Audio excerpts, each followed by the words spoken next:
pido en el nombre de Jesús que tu palabra tú la ocupes en el corazón y la mente, aún en el espíritu de nosotros aquí esta mañana. Gracias, Señor, en el nombre de Jesús. Es bien interesante este testimonio que la hermana nos ha contado, porque nos habla de una realidad que va más allá de lo visible, ¿verdad?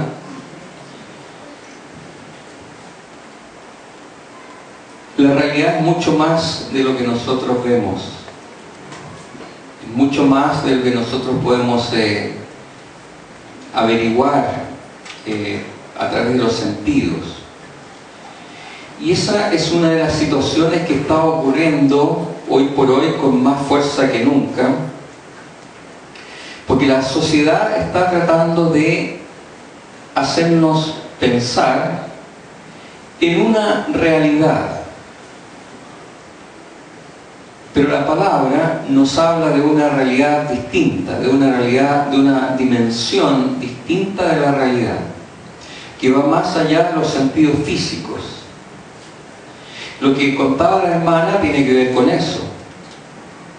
Ocurrieron hechos, ella se conmocionó en su corazón, en su espíritu. Su marido experimentó una cosa táctil, pero no había nadie.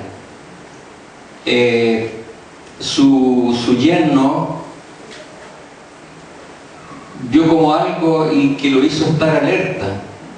El Señor usó ciertas realidades distintas de las habituales para provocar toda una concatenación de eventos que terminaron en que el chiquitito fuera atendido y fuera salvado de una situación que es de, ustedes saben, minutos, segundos a veces. Gloria a Dios por eso. Entonces, la sociedad a nosotros, el mundo, como llamamos en los círculos más quizás evangélicos, está queriendo enseñar y presionar también a la iglesia de que la realidad es una cuando nosotros vemos, cuando la palabra nos enseña que la realidad es distinta. Y nosotros tenemos que vivir en la realidad que Dios nos enseña.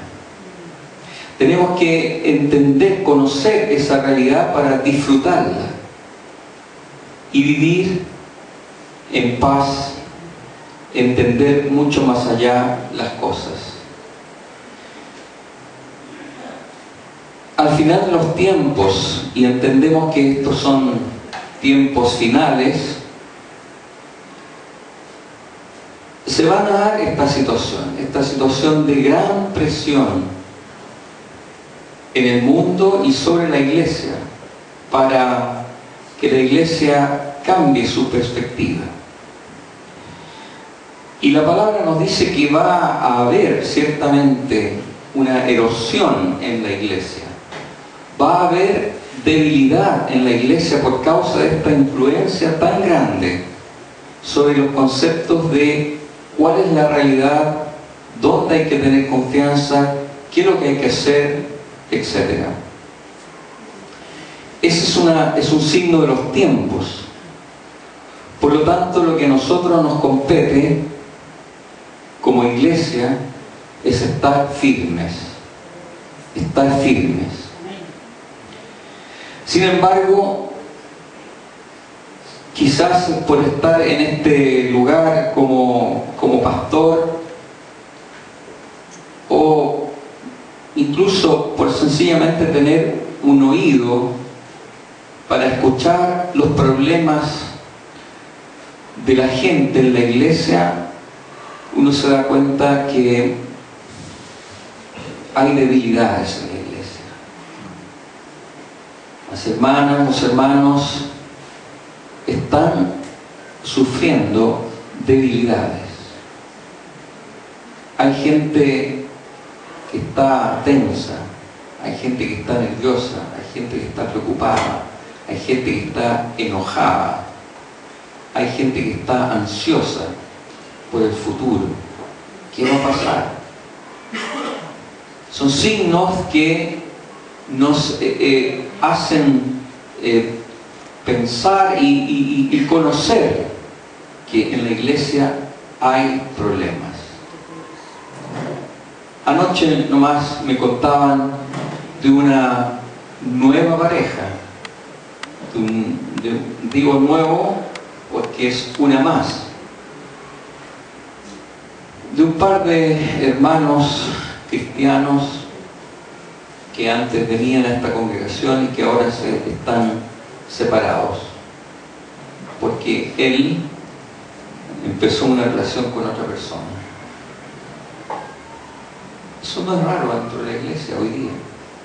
Estamos conociendo casos y casos y casos, porque la presión del mundo está abriendo la puerta a aquella, se está legitimando aquella situación. Ya pareciera que no es tan grave terminar con el matrimonio y hacer otra cosa. Pero esa no es la palabra del Señor, ¿verdad? Y así en la iglesia uno va escuchando muchos problemas. De repente, hermanos que llegan a plantear situaciones que tienen que ver con falta de perdón y que tienen vidas, están sufriendo y están con unos tremendos conflictos en las casas. Y es por esta falta de reconocer la realidad como Dios la plantea.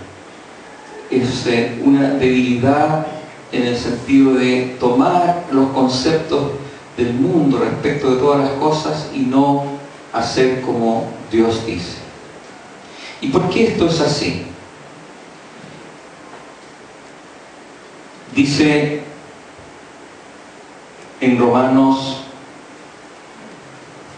capítulo 10, 9 y 10,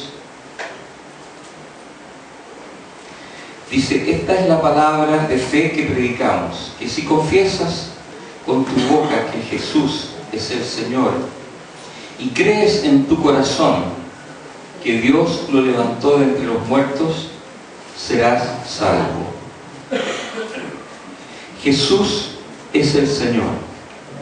Eso es lo que dice acá, que para ser salvo hay que confesar dos cosas. Una, que Jesús es el Señor, y creer en el corazón que Dios lo levantó de entre los muertos. Que Jesús es el Señor. Ese es el primer elemento que yo quisiera tocar esta mañana. Jesús es el Señor. Muchas personas reconocen que Jesús es el Hijo de Dios y que es el Señor del universo. Pero Pablo no se está refiriendo exactamente a ese tipo de reconocimiento, sino que se está refiriendo a una convicción profunda, personal y duradera. Una convicción profunda, personal y duradera. Para que esa convicción produzca la confesión, la declaración, sin ninguna reserva ni condición, de que Jesucristo es el Señor de su vida. Entonces hay una distancia muy grande entre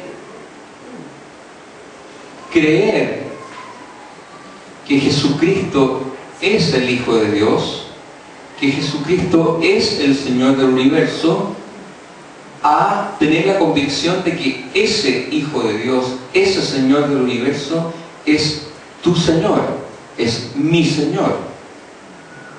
Es esa diferencia, es esa convicción la que se debilita para que nosotros hagamos las cosas en una realidad que no corresponde. Es eso. Ese es el problema central que afecta a la iglesia y que nosotros tenemos que reflexionar para volver cada día a decir: Jesús, tú eres mi Señor, mi dueño, mi soberano, tú mandas, tú eres el Señor.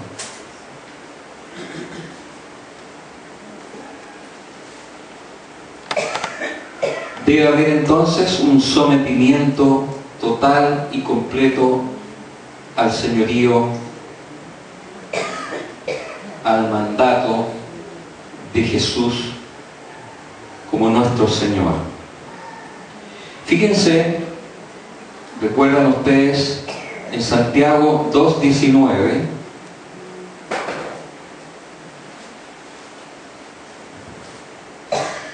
Santiago 2:19.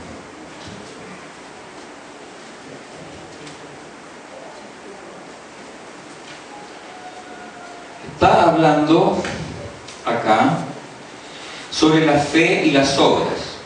Es decir, está hablando sobre el resultado de esta convicción que tenemos en el corazón y que necesariamente debería producir obras coherentes con aquella convicción. Por eso que dice: así también la fe por sí sola, si no tiene obras, está muerta. Sin embargo, alguien dirá: tú tienes fe y yo tengo obras. Pues bien, muéstrame tu fe sin las obras y yo te mostraré la fe por mis obras. Y dice el 19, que es el que citaba: ¿tú crees que hay un solo Dios? Magnífico. También los demonios lo creen y tiemblan. También los demonios lo creen. Y vaya que sí. Porque los demonios son los espíritus más ortodoxos, por decirlo así, más que tienen el mejor conocimiento de todas las cosas, excepto Jesucristo. Pero ellos estaban presentes cuando la creación se desarrolló. Ellos saben y conocen del poder de Dios mucho mejor que todos juntos, que todos nosotros juntos. Ellos conocen la historia perfectamente. Sin embargo, ellos no se sujetaron y tiemblan, dice la palabra. ¿Por qué tiemblan? ¿Por qué los demonios, sabiendo esto, tiemblan? Porque saben lo que les espera.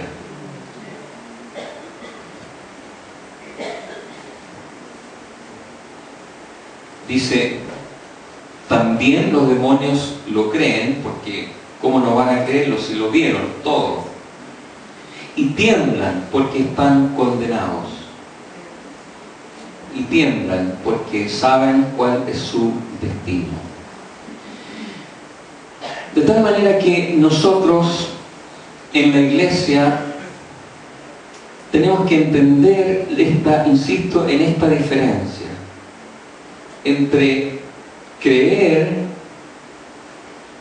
reconocer a Jesucristo, que Él es el Hijo de Dios, que Él es el Creador, que Él está sentado en autoridad, etc. Pero otra cosa es traer esos conceptos a nuestro corazón todos los días. y reconocer que tú, en ese sitial en el cual tú estás, Jesucristo, tú eres mi Señor y mi dueño. Si no es así, esa creencia, si no es así, ese entendimiento es igual que el de los demonios. Puede ser dura esta palabra, pero esta palabra es para mí también. Nelson, tú no sacas nada con reconocer, estudiar y aplaudir todas estas realidades respecto de Jesucristo, si Jesucristo no es tu Señor, si Jesucristo no gobierna sobre tu vida, si no haces lo que Él dice, no se saca nada. Eres igual y yo también tiemblo, porque digo, Señor, yo no quiero esa realidad para mí, yo quiero que tú seas mi Señor. Así que vamos. Hebreos 6, 4 al 6 dice: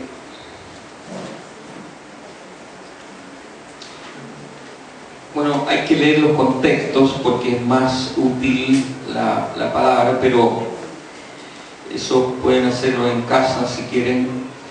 Pero dice en Hebreos 6, del 4 al 6, es imposible que renueven su arrepentimiento aquellos que han sido una vez iluminados, que han saboreado el don celestial, que han tenido parte en el Espíritu Santo y que han experimentado la buena palabra de Dios y los poderes del mundo venidero, y después de todo esto se han apartado. Es imposible, porque así vuelven a crucificar para su propio mal al Hijo de Dios y lo exponen a la vergüenza pública. Es decir, en este pasaje nos está diciendo que tenemos que ser perseverantes. Tiene que ser una convicción duradera, diaria, en la mañana, en la tarde, en la noche. Tener esta convicción y vivir según esta convicción.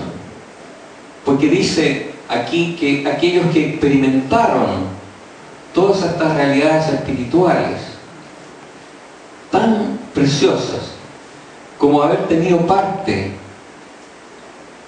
con el Espíritu Santo, en el Espíritu Santo, pero que después regresan y van a tomar otras actitudes, otras obras. Dice que eso es complicado, es muy complicado, pero nosotros tenemos que volver al reconocimiento, a la convicción de Jesucristo como Señor. Jesús,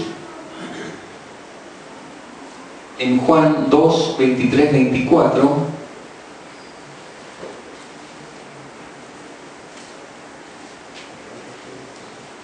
también nos habla de esto. Dice: mientras estaba en Jerusalén durante la fiesta de la Pascua, muchos creyeron en su nombre al ver las señales que hacía. En cambio, Jesús no les creía porque los conocía a todos. No necesitaba que nadie le informara nada acerca de los demás, pues Él conocía el interior del ser humano. O sea, Jesús en este pasaje, también en otros, pero en este pasaje, Él conoce el corazón y sabe que muchos creyeron en su nombre al ver las señales, es decir, reconocían que este hombre era extraordinario, que hacía señales, que tenía poder, pero Jesús no les creía en sus declaraciones. ¿Por qué? Porque conocía su corazón. El Señor conoce nuestro corazón. El Señor conoce nuestro corazón. De modo que para que no nos engañemos, volvamos a esa convicción profunda todos los días. Jesucristo es el Señor. Jesucristo es mi Señor. Amén. Amén. Amén. Jesús nos enseñó una oración que todos conocen de memoria. Hay tanta riqueza en esa oración, el Padre Nuestro. Tanta riqueza. Y Él dice: Padre nuestro que estás en los cielos, santificado sea tu nombre. Hágase tu voluntad. Tu voluntad. Quisiera que reflexionáramos esta mañana en esa frase: hágase tu voluntad. Como se hace en el cielo, que se haga también en la tierra. ¿Verdad? El Señor me ha estado impresionando a reflexionar sobre esa frase, que muchas veces nosotros la mencionamos, esta frase, como una cosa externa a nosotros, como diciendo: Padre, que se haga tu voluntad aquí en la tierra como se hace en el cielo. O sea, diciendo: Señor, puedes proceder, que se haga tu voluntad, que sea tu voluntad. Pero yo estoy mirando como afuera, como desde afuera. Es un deseo que yo digo: estoy de acuerdo, Señor, que se haga tu voluntad. Pero Jesús tocó esto en un sentido muy distinto. Él era parte de ese hacer su voluntad. Pudiéramos leer mejor para entender esta otra mirada, digamos así, es decir: Padre, hagamos tu voluntad. Hagamos tu voluntad. Jesús lo demostró. Él siempre, y Él dijo: yo no hago nada por mi cuenta, yo hago lo que el Padre me dice. Y cuando Él estaba en Getsemaní, Él decía: si fuera posible, pase esta copa, pero no se haga mi voluntad, sino la tuya. Es decir, cuando nosotros expresamos esto, cuando nosotros decimos: Padre, que se haga tu voluntad aquí en la tierra como se hace en el cielo, tenemos que reflexionar y pensar: Señor, que se haga conmigo tu voluntad. Yo quiero hacer tu voluntad. ¿Estamos de acuerdo? Pero cuando oramos esto, no estamos diciendo que se haga nomás. Muchas veces la voluntad de Dios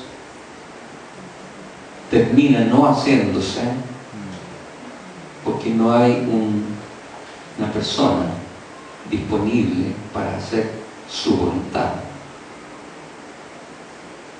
Su voluntad es que muchos conozcan a Jesucristo como el Señor y el Salvador. Es esa su voluntad, ¿verdad? ¿Y quiénes van a hacer su voluntad? Cuando nosotros oramos que se haga tu voluntad, entonces nosotros decimos: Señor, hagamos tu voluntad. Y esto, hermanos, hermanas, en todos los aspectos. Cuando oramos: Señor, que se haga tu voluntad en mi matrimonio, ¿qué quiere decir? Que estoy disponible para hacer exactamente eso, tu voluntad. La voluntad de Dios no se va a hacer en el matrimonio sin el concurso de cada uno de los esposos. ¿Cómo podría ser eso? Dios tendría que violentar al otro para hacer su voluntad, y Dios no va a hacer eso. sino que la voluntad de Dios se hace con nosotros en este sentido. Con nosotros. Hagamos tu voluntad. Que se haga tu voluntad, es cierto. Pero aquí hay una para ser el vehículo por el cual tu voluntad es hecha. Si tu voluntad, Señor, es sanar a alguien, el Señor puede hacerlo por sí mismo, ¿cierto? Pero el Señor quiere que su iglesia, que alguien sea el vehículo donde su voluntad sea hecha. Y ese y esa eres tú y soy yo.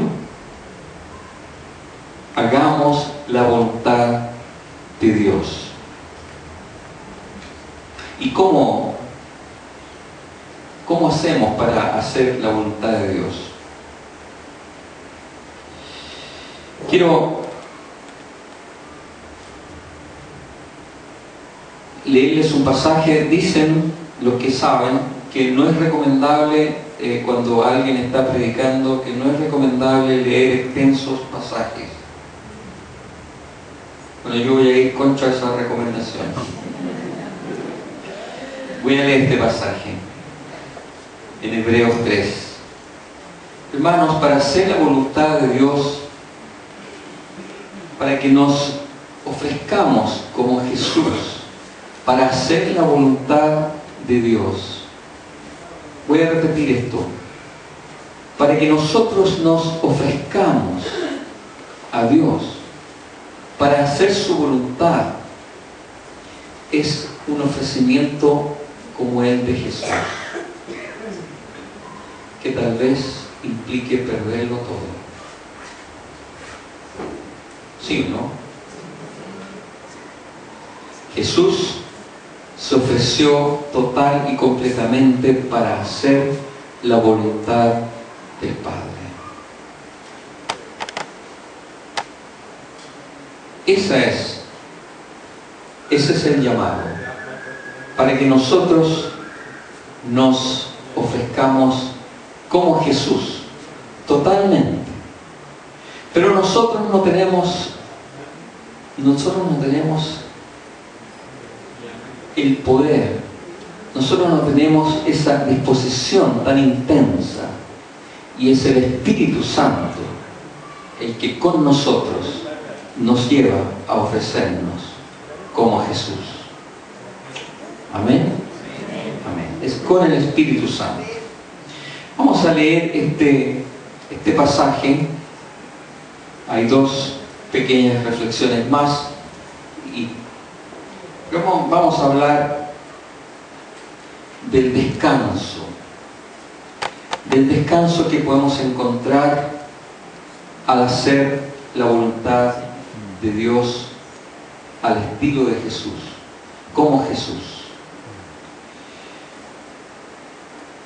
Dice entonces en Hebreos 3,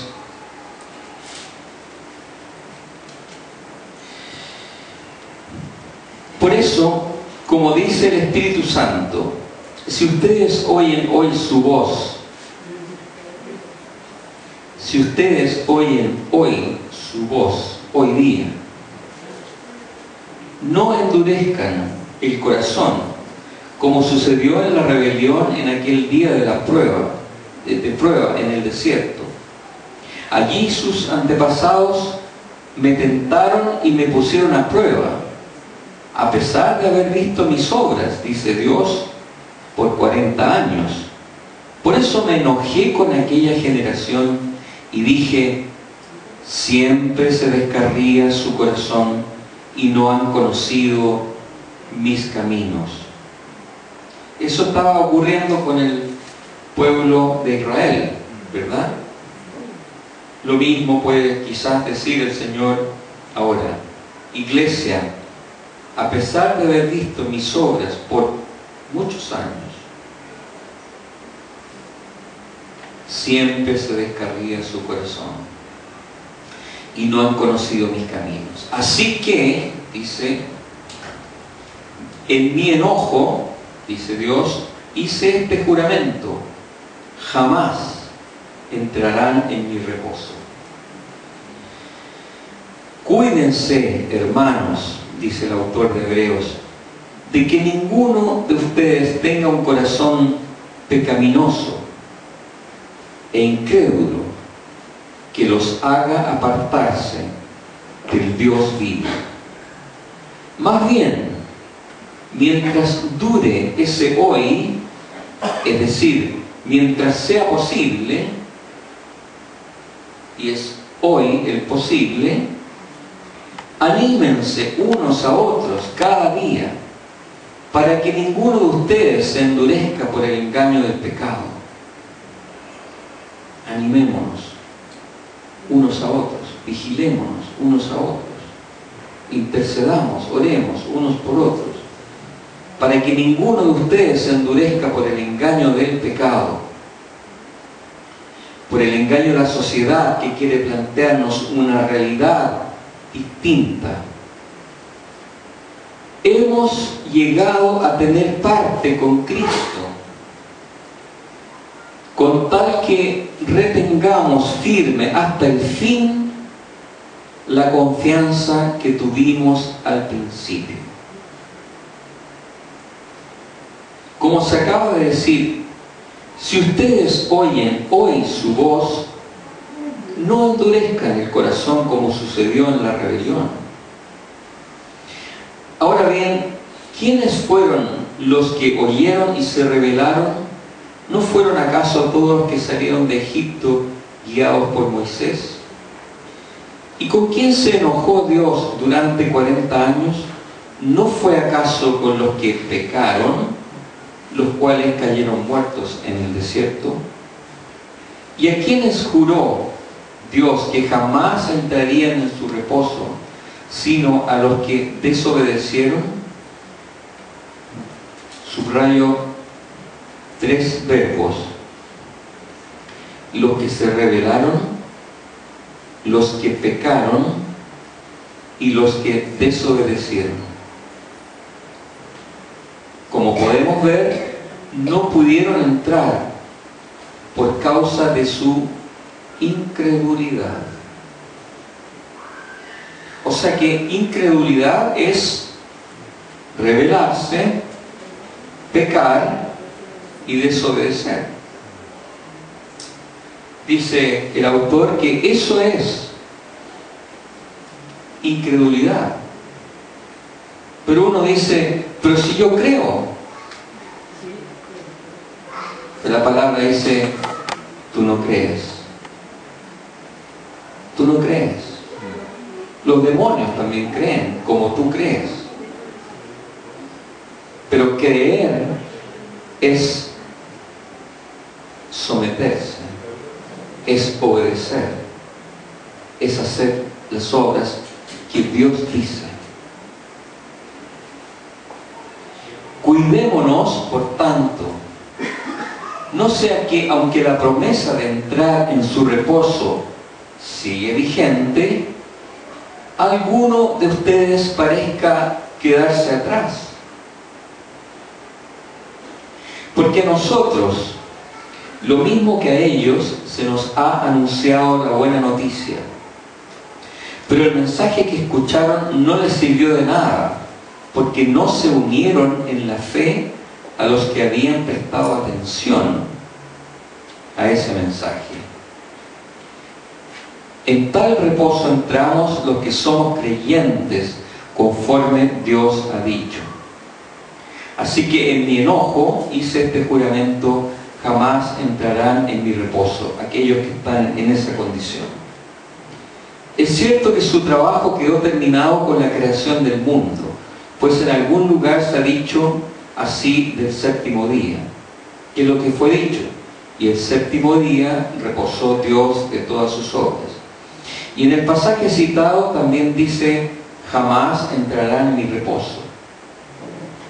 Sin embargo, todavía falta que algunos entren en ese reposo, y los primeros a quienes se les anunció la buena noticia no entraron por causa de su desobediencia.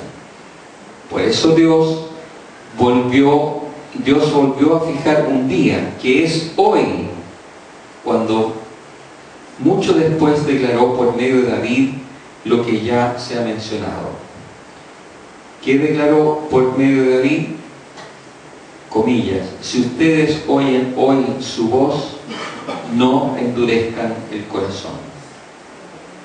Si Josué les hubiera dado el reposo, Dios no habría hablado posteriormente de otro día.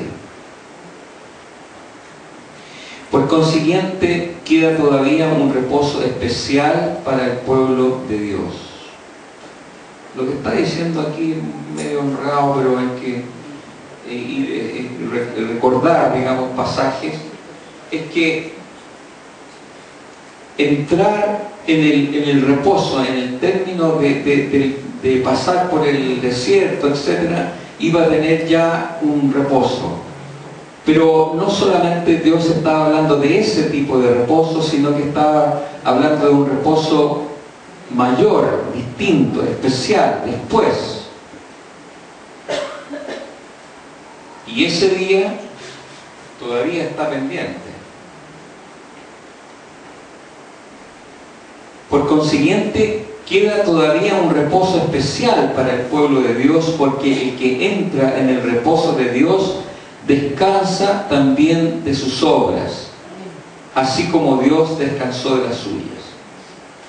Entonces, esforcémonos, pues, por entrar en ese reposo, para que nadie caiga al seguir aquel ejemplo de desobediencia.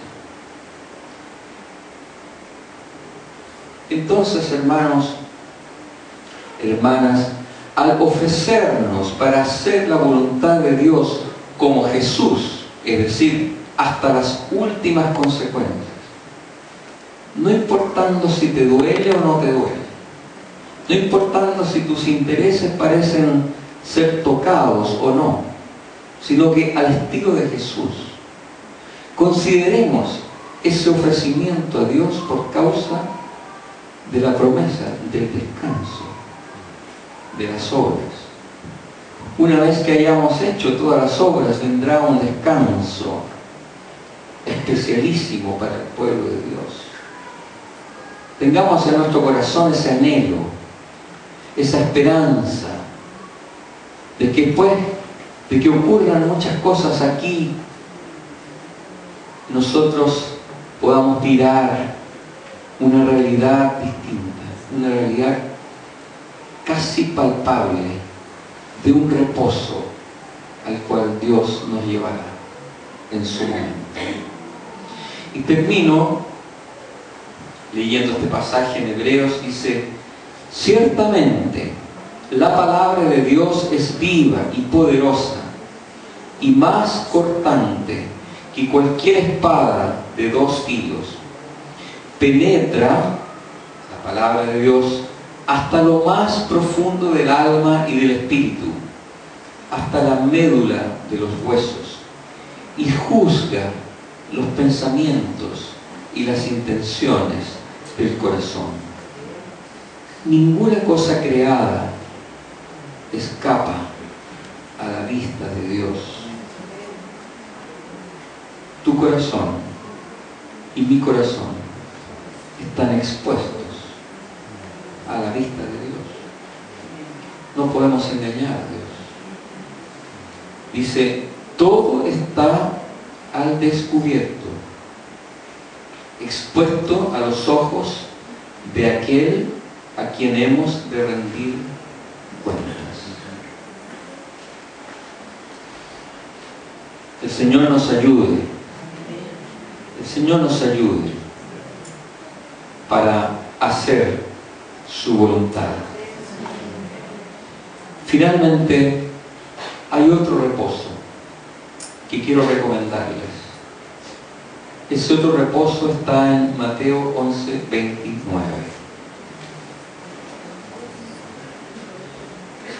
Mateo 11:29.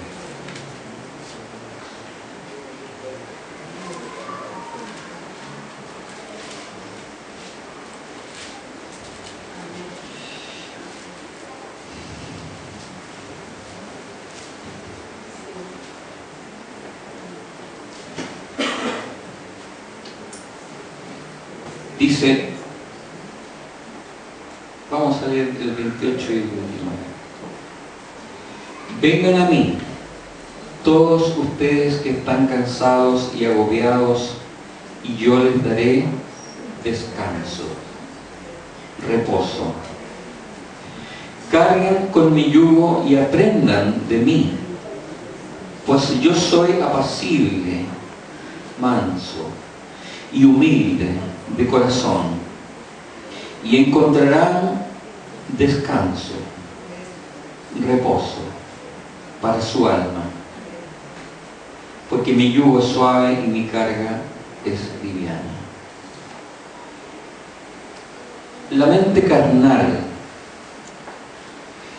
la mente gobernada por los deseos del corazón, la mente carnal, es un torbellino que cansa. Es un torbellino que cansa. Como que muele el corazón, el cuerpo. Porque el hombre piensa y piensa y piensa y piensa. Y saca conclusiones, después las revisa y las vuelve a revisar y siempre está en una cosa loca respecto a casi todas las cosas. ¿Qué es lo que es la ansiedad?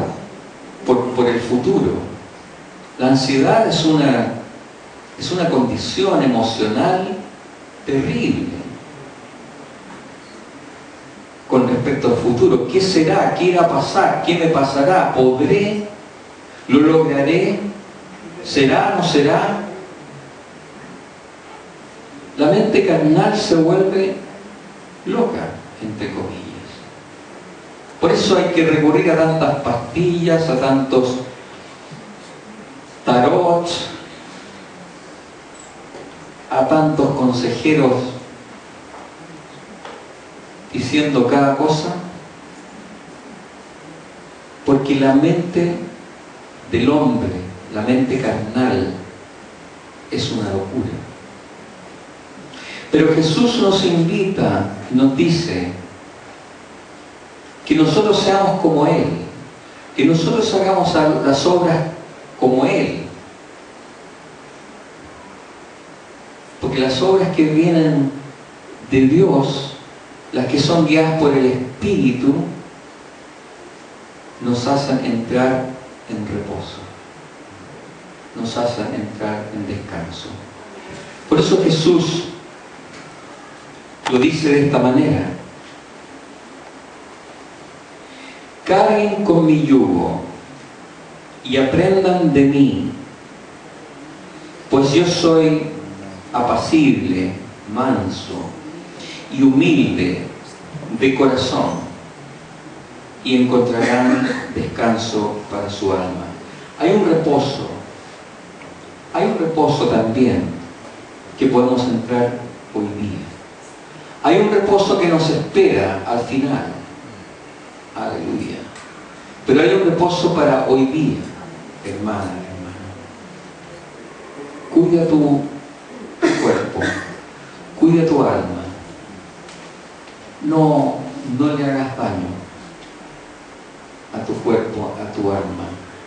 Vive por el Espíritu y entrarás en el reposo, en el descanso del Señor.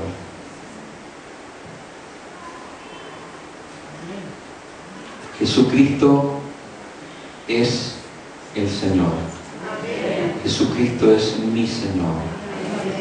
Vamos a orar. Te pido, cierra tus ojos, te vayas al fondo de tu corazón y volvamos a decirle al Señor, volvamos a confesar con nuestra boca que Jesús es el Señor y que Jesús es mi Señor. Que tú, Jesús, tienes derechos.